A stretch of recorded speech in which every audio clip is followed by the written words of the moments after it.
Hello everyone, welcome back to the channel easy tricks. और आज हम जानेंगे how the private limited company is beneficial than LLP, यानी कि प्राइवेट लिमिटेड कंपनी एलएलपी से कैसे बेटर है। तो पहले हम जानते हैं कि प्राइवेट लिमिटेड कंपनी के क्या फीचर्स हैं।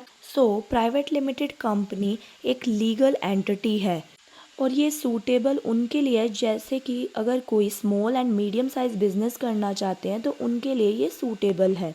और प्राइवेट लिमिटेड कंपनी की लाइबिलिटी इसके शेयर होल्डर्स तक लिमिटेड होती है, यानी कि अगर कंपनी के पास पैसा ना हो तो उस केस में कंपनी के जो शेयर होल्डर्स हैं वो उस अमाउंट को पे करेंगे, ये उनकी लाइबिलिटी बनती है अप टू देयर शेयर्स। यानी कि अगर कंपनी का एक शेयर 100 रुपीज़ का है और शेयर होल्डर 70 रुपीज़ तक अमाउंट पे कर चुका है, तो कंपनी को जब रिक्वायर्ड होगा तो वो 30 रुपीज़ ही और कंपनी को पे करेगा। शेयर होल्डर अपनी पर्सनल एसेट्स में से कंपनी को पे करने के लिए या कंपनी की लाइबिलिटीज़ उतारने के लिए लाइबल नहीं होगा। उसके शेयर्स तक ही उसकी लाइबिलिटी बनती है और कंपनी एक सेपरेट लीगल एंटिटी होगी। इसके ऑनर्स से एक अलग पहचान होगी।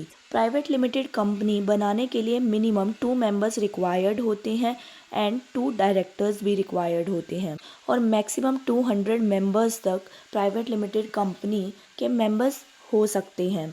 नेक्स्ट अब हम जानते हैं एलएलपी यानी कि लिमिटेड लाइबिलिटी पार्टनरशिप फर्म के कुछ इम्पोर्टेंट फीचर्स के बारे में। अगर एलएलपी की बात करें तो ये एक कंपनी और पार्टनरशिप फर्म का कॉम्बिनेशन माना जाता है। जैसे कि इसका नाम है लिमिटेड लाइबिलिटी पार्टनरशिप, तो इसमें जो पार्टनर्स होते हैं उनकी लाइबिलिटी लिमिटेड ही होती है, यानी कि कंपनी के मीन्स एलएलपी के वाइंड अप के केस में पार्टनर्स को अगर फर्म उस टाइम पे लाइबिलिटी पे करने में एबल नहीं है तो उस केस में फर्म के पार्टनर्स जो होंगे वो उसकी लाइबिलिटी पे करने के लिए रिक्वायर्ड या लाइबल नहीं होंगे। तो यहाँ पर पार्टनर्स की लाइबिलिटी लिमिटेड होगी। अदरवाइज जो पार्टनरशिप फर्म होती है उसमें पार्टनर्स की लाइबिलिटी अनलिमिटेड होती है, बट एलएलपी के केस में पार्टनर्स की लाइबिलिटी लिमिटेड होती है। ये भी कंपनी की तरह ही एक सेपरेट लीगल एंटिटी होती है, इसकी भी एक अपनी आइडेंटिटी होती है। पार्टनरशिप फर्म में एलएलपी में बहुत फ्लेक्सिबिलिटी होती है, यानी कि पार्टनर्स जैसे भी चाहें इंटरनल स्ट्रक्चर को एडजस्ट कर सकते हैं, जैसे कि कितनी कैपिटल इंट्रोड्यूस करनी है, कब विड्रॉ करना है, या कोई भी पार्टनर अगर एलएलपी से एग्ज़िट करना चाहे तो वो अपना शेयर्स लेके एग्ज़िट कर सकता है। साथ ही एलएलपी के नाम पे कोई प्रॉपर्टी, इसकी एसेट्स इसके नाम पर हो सकती हैं। तो ये थे कुछ features company, private limited company and LLP limited liability partnership firm के। अब हम जानेंगे कि प्राइवेट लिमिटेड कंपनी कैसे बेटर है एलएलपी से। सबसे पहला पॉइंट है ग्रोथ। प्राइवेट लिमिटेड कंपनी को बिजनेस ग्रो और एक्सपेंड करने में हेल्प मिलती है, क्योंकि ये एक प्राइवेट लिमिटेड कंपनी है तो इसे बिजनेस ईजीली अवेलेबल होता है compare to LLP. Second point is capital. Private limited company अपने इक्विटी और डेट के थ्रू कैपिटल रेज कर सकती है, उसमें न्यू शेयर होल्डर्स भी ऐड हो सकते हैं, बट एलएलपी में उतना इजी नहीं होता कैपिटल को रेज करना। Next point is taxation.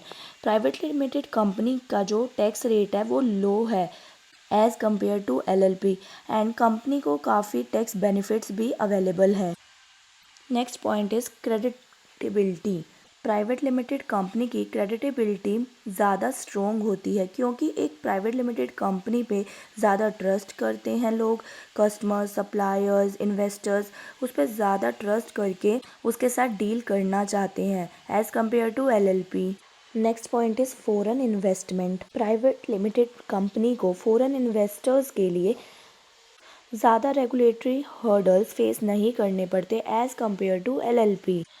I hope आपको private limited company and LLP का ये कॉन्सेप्ट अच्छे से समझ आया होगा। अगर ये वीडियो आपको अच्छी लगी तो प्लीज़ इसे लाइक एंड शेयर करें और चैनल को सब्सक्राइब करें, और आगे आने वाली वीडियोस आपको मिल सके इसके लिए बेल आइकन पर ज़रूर प्रेस करें।